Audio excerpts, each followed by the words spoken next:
चला तर ठीक आहे. आज आपण अलंकाराचा शेवटचा टॉपिक पाहणार आहोत. अलंकार शेवटचे 5 अलंकार बाकी. ससंधी अलंकार, अर्थांतरन्यास अलंकार, अन्योक्ती अलंकार, त्याच्यानंतर स्वभावोक्ती अलंकार आणि भ्रांतिमान अलंकार असे 5 प्रकार आपल्या शेवटचा अलंकार टॉपिक वर राहिलेले प्रकार आहेत. हे प्रकार आपण आज पूर्णतः संपवून टाकू. सो पहिला अलंकार आहे ससंदेह अलंकार. ससंदेह अलंकार. आता बघा, ससंदेह या शब्दाचा अर्थ होतो शंका. याचा अर्थ काय होतो? शंका निर्माण होणे.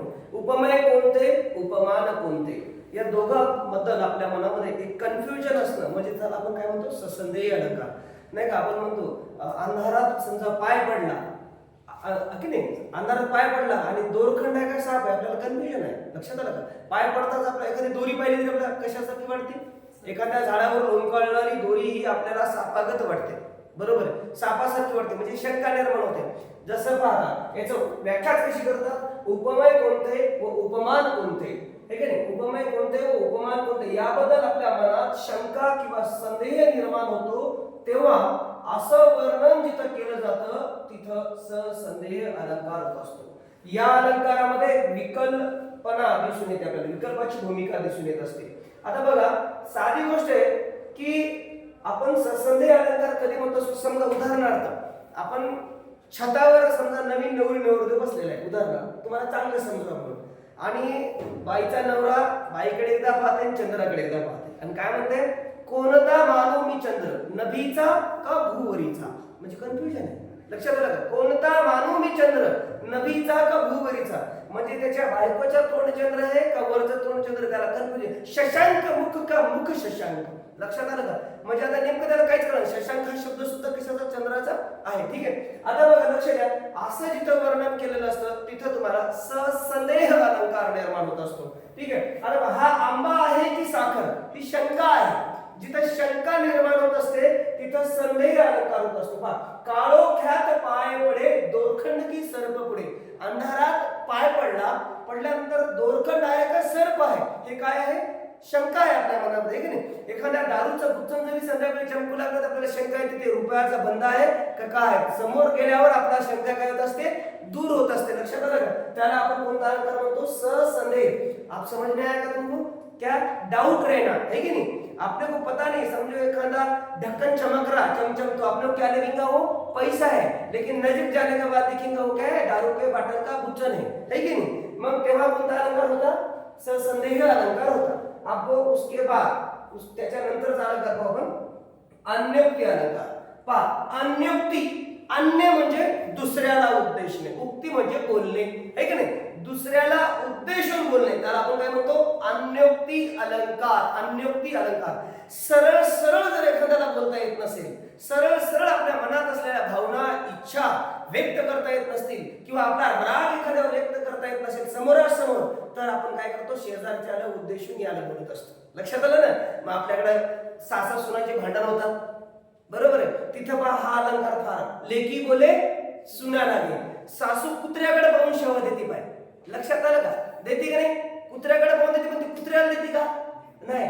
मेली, इथंच मरायली, इथंच खपायली, सगळा सत्यानाश केला घराचा, हिंडायला लागली, कुत्रीला म्हणत ती बाई सुनेला म्हणायला लागली. म्हणजे असं जिथं वर्णन केलेलं असतं, यानी कि दूसरे को देख के बोलना लेकिन तीसरे को जी बोलना, है कि नहीं? लेकिन अपने दिल में जो भड़ास है उसको क्या करना? निकाल देना. इसको मराठी में क्या बोलेगा? अन्योक्ती अलंकार. अब इधर देखो, लेकी बोले सुना लगे. प्रत्यक्ष व्यक्तीला बोलता येत नाही म्हणून त्याच्याबद्दल जे बोलायचे आहे ते दुसऱ्याला उद्देशून बोलणे व आपल्या मनातील इच्छा पूर्ण करणे म्हणजेच अन्योक्ती अलंकार. पहा, लेकी बोले सुने लागे अशी उदाहरण असतात. पहा, येथे समस्त बहिरे बसतात लोक, का भाषणे मधुर करीशी तू अनेक, है की नाही? आता रंगावरणी तुझला गणतील काक. कोकिळ पक्षी आहे, कोकिळ पक्षी आहे, झाडावर बसलेला आहे की नाही? आणि कोकिळ हा रंगाने जरी काळा असला तरी त्याच्या आवाजाने तो फार मधुर आहे. आणि तो वरतून काय करायला लागला? ती खाली बसलेली लोक आहेत, तो वरतून काय करायला लागला पाहिजे? काय म्हणजे येथे समस्त बहिरे बसतात, खाली लोक बसणारे काय? बहिरे. तुझ्याकडे कोणाचं लक्ष नाही, पण तू मधुर कितीही जोरात म्हणजे आवाज काढला तरी तुझ्या रंगावरून तुला काय समजते? कावळा समजते. लक्षात आलं का? म्हणजे याचा अर्थ हे दुसऱ्याशी संबंधित असं बोललेलं आहे. आता पहा अर्थांतर न्यास कशाला म्हणतात? अर्थांतर न्यास. अर्थांतर या शब्दाचा अर्थ होतो दुसरा अर्थ आणि न्यास म्हणजे शेजारी ठेवणे. न्यास म्हणजे काय? शेजारी ठेवणे. आपण जशाला तसा अर्थ न घेता त्याच्या समर्थनार्थ असा दुसरा अर्थ घेणे त्याला आपण अर्थांतर न्यास अलंकार असं म्हणत असतो. पहा या अलंकारामध्ये एखादा सामान्य विधानाच्या समर्थनार्थ, एखाद्या साधारण सामान्य विधानाच्या समर्थनार्थ विशिष्ट उदाहरण दिले जाते किंवा एखाद्या विशिष्ट उदाहरणावरून सामान्य अर्थ किंवा सिद्धांत मांडला जातो. तिथे तुम्हाला अर्थांतर न्यास नावाचा अलंकार पाहायला मिळत असतो. ठीक आहे. आता बघा याचे उदाहरण म्हणून पाहू बा. बोध खलास न रुचे, बोध खलास न रुचे, आही मुखी दुग्ध होय गरळ. आता तुम्हाला शब्दाचा अर्थ कळायला पाहिजे. बोध खलास न रुचे, खल म्हणजे राक्षस. काय? खल या शब्दाचा अर्थ काय होतो? राक्षस. तुम्ही राक्षसाला कितीही चांगलं सांगितलं, अगर शैतान को तुम अच्छी हिदायत दो तो वो मानेगा नहीं. समझ में आया? और आही मुखी दुग्ध होए गरळ, बोले तो सांप को आप दूध भी पिलाएंगे तो उसका रूपांतर काय में होगा? विष में होगा. म्हणजे सर्पाला दूध जरी पाजलं तर त्याचं रूपांतर कशात होईल? विषातच होणार. अशा प्रवृत्तीची माणसं सुद्धा असतात. पहा श्वानपुच्छ नलिकेत घातले होईना सरळ. कुत्र्याचं शेपूट नळीत घातलं, फुकणीत घातलं तरी काय होत नाही? सरळ होत नाही. म्हणजे एखाद्या माणसाचा स्वभाव पण काय असतो? तसाच असतो. त्याला कितीही चांगलं मार्गदर्शन केलं तरी त्याचं काय होत नाही? स्वभाव बदलत नाही. त्याच्यानंतर बघा भ्रांतिमान अलंकार. भ्रांती म्हणजे भ्रम. भ्रांति म्हणजे काय? भ्रम निर्माण होना. अपने को भ्रम होता. देखो हम कभी कभी जिंदगी में जीते हुए हमारे जैसे लोग दिखते की नाही दिखते? दिसतात का नाही भाऊ? आहे भाऊ तू यासारखा एखादा माणूस समजा उदाहरणार्थ तू नांदेडला गेला आणि माझ्यासारखा माणूस तू दिसला पण मी नाही ते पण तू काय करा बस स्टँडवर आवाज आला, ओ शेख सर. त्याला मागं पाहिलं, सॉरी माझा काय झाला? भ्रम झाला. मला असं वाटलं की शेख सरच आहे. असं जिथं वर्णन केलेलं असतं ना तिथं कोणता अलंकार असतो? भ्रांतिमान अलंकार असतो. भ्रम, शंका निर्माण होणं, आपल्याला तसं दिसणं, आपल्याला वाटणं की ह्या गोष्टी काय तशा आहेत की नाही. उपमानाच्या जागी उपमेय आहे. भ्रम निर्माण, असा भ्रम निर्माण करून तशी कृती केली जाते तेव्हा भ्रांतिमान अलंकार होत असतो. लक्षात आलं? आपल्याला वाटतंय ह्या माणसाच्या जागी आपलाच माणूस आहे आणि लगेच आपण त्याच्या पाठीवर पण हात मारतो आणि त्याला मागे पहिले पण सॉरी यार मला वाटलं सूरजेच आहे की म्हणून मी मारलं, हे की नाही. मग तो दुसराच निघाला. याला कोणता अलंकार म्हणतात? भ्रांतिमान अलंकार. शुभ्र चांदणे थाळीत पडते, दूध समजुनी मनी चाटते. शुभ्र चांदणे थाळीत पडते म्हणजे चांदण्याचा प्रकाश एका थाळीमध्ये पडतो, बरोबर आहे. आणि मांजर काय करते? तिला दूध समजून चाटायला लागते. तिचा भ्रम आहे, तिला म्हणते दूधच आहे काही, पण त्याच्यामध्ये दूध असते का? नाही, चांदण्याचा प्रकाश असतो. म्हणून इथं कोणता अलंकार नाही म्हणतो? भ्रांतिमान.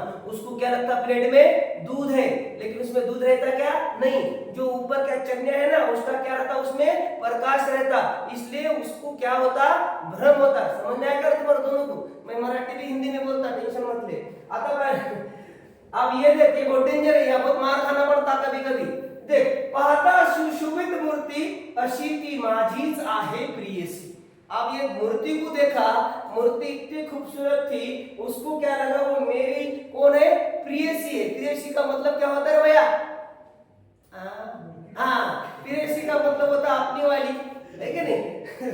म्हणून धरले तिला मी गळ्याशी. गया, उसको लगा ये मेरी प्रियसी है, उसने ऐसा पकड़ा तो दूसरी निकली. अब सोच आगे क्या हुआ होगा, वो छोड़ दे. लेकिन इसका अलंकार कौन होता? भ्रांतिमान. उसको भ्रम हो गया. जैसा मैंने बोला तूने इसको मारा, उन्हें पीछे देखा तो आदमी फिसक गया, वो अपना आदमी नहीं था. वैसा तूने दूसरे की प्रियसी को गले में भेट लिया तो फिर तेरे को क्या करेंगे? बहुत मारेंगे पकड़ के. लेकिन अलंकार कोणता होगा? भ्रांतिमान. अरे भैया त्याच्यानंतर आणि खरंय बरं का, खोटा नाही बापू, अलंकार आहे दियो इकडे. पाहता स्वभावोक्ती अलंकार. ठीक आहे. आता याच्यामध्ये बघ, एखाद्या व्यक्तीचे, प्राण्याचे, वस्तूचे किंवा प्रसंगाचे त्याच्या स्वाभाविक स्थितीचे किंवा हालचालीचे हुबेहूब यथार्थ काय करणं? वर्णन करणं. As it is. प्रोहॅबिलिटी, वस्तुनिष्ठता. अतिशयोक्तीला जरासा भी थारा नसतो. याच्यात अतिशयोक्ती नसते, याच्यात फुगून काही सांगता येत नाही. एखादा व्यक्ती जसा करतो तसंच वर्णन करणं म्हणजे स्वभावोक्ती अलंकार. त्या स्वभावाचं वर्णन केलं जातं, तिथे स्वभावोक्ती अलंकार होतो. आपण एक उदाहरण पाहिलं. समजा एक म्हातारा माणूस आहे, गणपत नावाचा, तो झाडाखाली बसलेला आहे. एक पोरगं त्याचं वर्णन करायला काय, गणपत वाणी विडी पिताना नुसतीच चावायचा काडी आणि मनाशीच म्हणायचा या ठिकाणी बांधील मी माडी. लक्षात आलं का? म्हणजे तो असा बोलायचा आणि एक लेकरू त्याचं वर्णन करतंय, पण त्याच्यामध्ये काय असली पाहिजे, वस्तुनिष्ठता. त्यालाच म्हणतात यथार्थ वर्णन. कसं यथार्थ वर्णन? यथार्थ असून कसं वैशिष्ट्य पूर्ण वर्णन करणं म्हणजे स्वभावोक्ती अलंकार होय. आता बघा नळराजाचं उदाहरण दिलेले आहे, ठीक आहे. तर मातीत ते पसरले अतिरम्य पंख. कशाचं आहे? हंस पक्षाचं. मातीत ते पसरले अतिरम्य पंख. एका याच्या शेजारी काय झालेलं आहे, एक हंस आहे, मृत अवस्थेत पडलेला आहे. त्याने पंख असे लांब मातीत पसरवलेले.